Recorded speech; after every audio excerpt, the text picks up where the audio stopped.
Hello guys, আসসালামু আলাইকুম। আজকে তৈরি করব ক্রিসপি স্বাদের অল্প কিছু উপকরণ দিয়ে সুজির পকোড়া। আশা করছি ভিডিওটি ভালো লাগবে। ভালো লেগে থাকলে অবশ্যই ভিডিওতে like, comment, share and subscribe করে দেবেন। পাশে থাকা বেল আইকনটি অন করে দেবেন যাতে নেক্সট ভিডিওটি সর্বপ্রথম আপনার কাছে পৌঁছায়। তো চলুন ভিডিও শুরু করা যাক। আজকে আমি যেহেতু সুজির পকোড়া তৈরি করব, তার জন্য প্রথমে একটি মিক্সিং বল নিয়েছি। মিক্সিং বলে আমি 1 কাপ পরিমাণে সুজি দিয়েছি। 1 কাপ সুজি দিয়ে কিভাবে পকোড়া তৈরি করা হয় তার A to Z দেখাবো এই ভিডিওতে। তো আমি এখানে 3 স্পুন পরিমাণে পেঁয়াজ কুচি দিয়েছি, 4 থেকে 5টি কাঁচামরিচ কুচি, ধনিয়া পাতা বেশ পরিমাণে, চিলি ফ্লেক্স দিয়েছি একটি, হাফ কাপ দিয়েছি বেসন, 1 চামচ দিয়েছি জিরা ধনিয়া গুঁড়ো, হাফ চামচ পরিমাণে হলুদ গুঁড়ো, স্বাদ মতো লবণ, আরও দিচ্ছি হাফ চামচ পরিমাণে লাল মরিচের গুঁড়ো, 1 চামচ পরিমাণ চাট মশলা, হাফ চামচ রসুন বাটা। এখন এই সকল উপকরণ দিয়ে আমি খুব সুন্দরভাবে একত্রিত করে নিচ্ছি। আর এখানে আপনার বেসনের পরিবর্তে চাইলে ময়দাও ইউজ করতে পারেন। ময়দা দিলেও এর স্বাদটা বেশ লাগে না। তো এই সকল উপকরণ আমি একত্রিত করে অল্প অল্প করে পানি অ্যাড করে দিচ্ছি। একসাথে পানি দিচ্ছি না, কারণ এই ডোটি যদি খুব বেশি নরম হয়ে যায় তাহলে ভাজার সময় খুব বেশি ক্রিস্পি হবে না। তাই আমি অল্প অল্প করে পানি অ্যাড করে দিচ্ছি। তাছাড়া সুজিতে এমনিতেই একটু অল্প পরিমাণে পানি প্রয়োজন হয়, বেশি পরিমাণে দিলে ডোটা খুব ভালো হয় না। তো আমি অল্প অল্প করে পানি অ্যাড করে এই মিশ্রণটাকে তৈরি করে নিচ্ছি। দেখতে পাচ্ছেন তৈরি করা না হয়ে গিয়েছে। এখন আবারও একটি স্পুনের সাহায্যে খুব ভালোভাবে মিশিয়ে নিচ্ছি। এই রেসিপিটি আপনারা চাইলে বাসায় একবার হলেও ট্রাই করবেন। আশা করছি বাচ্চাদের খুবই পছন্দনীয় একটি খাবার হবে। একটি ঢাকনা দিয়ে আমি 10 মিনিটের জন্য ঢেকে রেখেছি।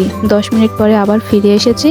10 মিনিট পরে ঢাকনা উঠিয়ে রেখেছি এবং দেখতে পাচ্ছেন সুজির দানাগুলো কিভাবে ফুলে উঠেছে, কতটা ঘন হয়েছে। তাই এর খেয়াল রাখতে হবে এই মিশ্রণটা যেন খুব বেশি ঘন না হয়, খুব বেশি পাতলাও না থাকে।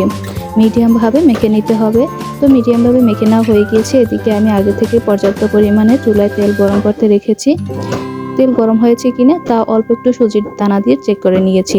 যখন দেখতে পেয়েছি যে তেল গরম হয়ে গিয়েছে, তাই আমি এই সুজির দানাগুলো দিয়ে দিচ্ছি। এই পকোড়া তৈরি করতে খুব বেশি একরকমের শেপের প্রয়োজন হয় না।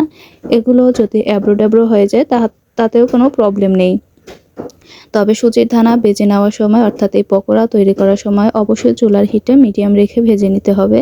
তা না হলে এটি উপর থেকে তাড়াতাড়ি কালার চলে আসবে এবং ভিতরে খুব ভালোভাবে ক্রিস্পি হতে যাবে না।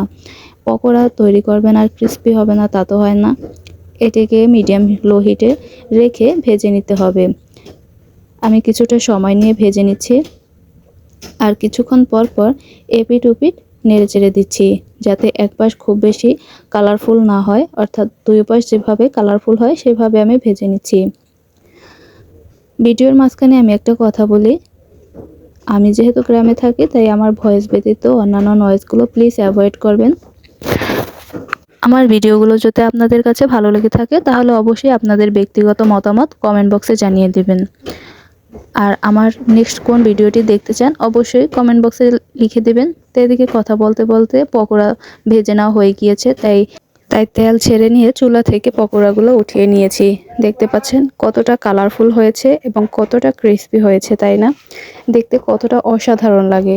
দেখতে যতটা অসাধারণ, খেতেও অসম্ভব ভালো। চাইলে আপনারা বাসায় একবার ট্রাই করতে পারেন। তো আমি একটি ভেঙে দেখিয়ে দিচ্ছি কতটা ক্রিস্পি হয়েছে। এই যে কতটা ক্রিস্পি, আমার ভাঙতেও কতটা সময় লেগেছে। খেতেও অসাধারণ লাগে মাশাআল্লাহ। আপনারা একবার হলেও ট্রাই করবেন।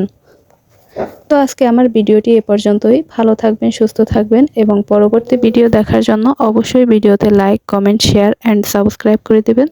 পাশে থাকা বেল আইকনটি অন করে দেবেন যাতে নেক্সট ভিডিওটি সর্বপ্রথম আপনার কাছে পৌঁছায়। আল্লাহ হাফেজ।